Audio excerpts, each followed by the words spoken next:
You know that feeling when you wake up on a Monday morning and for the first time in 40 years, you've got absolutely nowhere to be, no alarm clock screaming at you, no meetings to rush to, no deadlines breathing down your neck.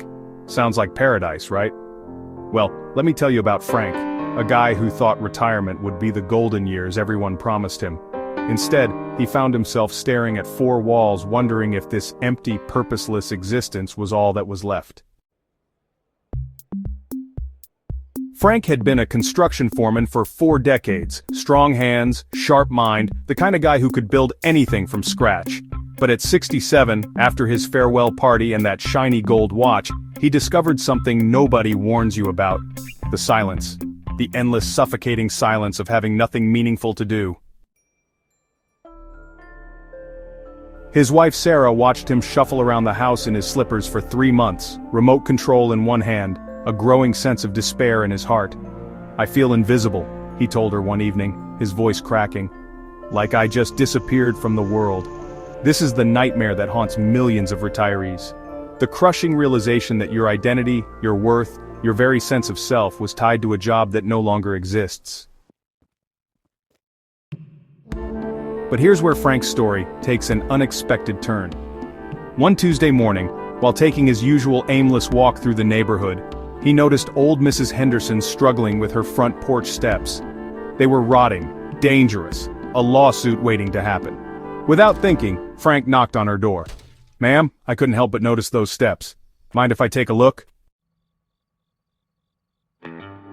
3 hours later, Frank had his tools out for the first time in months. His hands remembered what his heart had forgotten. As he measured, cut, and hammered, something incredible happened. Mrs. Henderson brought him lemonade and started telling him about her late husband, about how she'd been too proud to ask for help, about how scared she'd been of falling. That night, Frank slept better than he had in months. But more importantly, he woke up with purpose.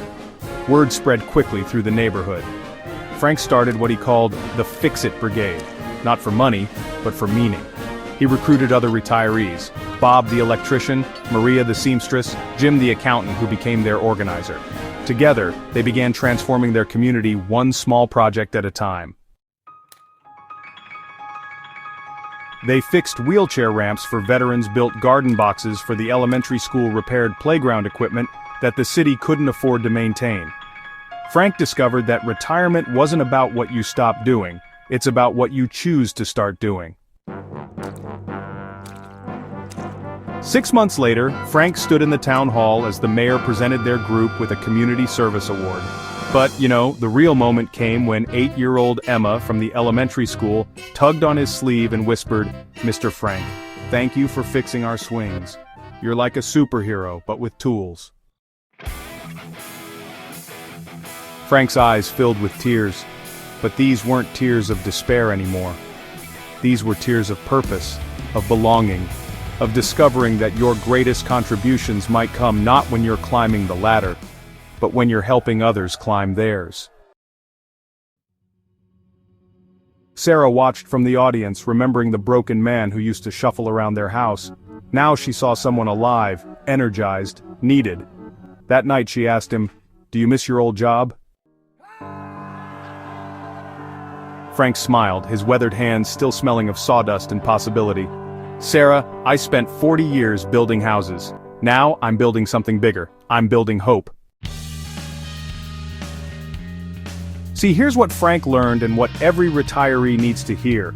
Your value isn't determined by your paycheck. Your purpose isn't defined by your position. And your story is far from over. The chapters you write after 65 might just be the most meaningful ones of your entire life. The world doesn't need you less because you're older. It needs you differently. And that difference, that's where the magic happens.